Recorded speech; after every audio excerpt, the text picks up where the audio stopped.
Штипскиот градачелник е задоволен од работата на двете јавни предпријатија. Смета дека комуналното предпријатие ИСАР почнало да работи домаќински, а од заштедените пари се купуваат и машини.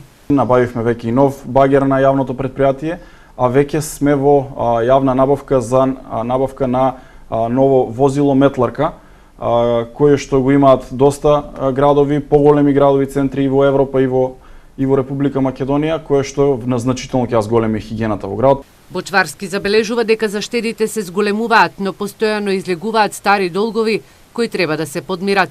Заштедите се големи, имаме и одредени проблеми во дел на стари застарени пресуди кои што ни доаѓаат таму, кои што треба да се исплатат, делумно некогаш представува и разочарување кога сите заштеди кои што ќе ги направи јавното предпријатие или општината ќе отидат во некои застарени судски процеси кои што ги губи општината и јавните предпријатија, но како и да е, ги сервисираме долговите. Досега можам да кажам дека имаме платено некаде околу 70.000 евра.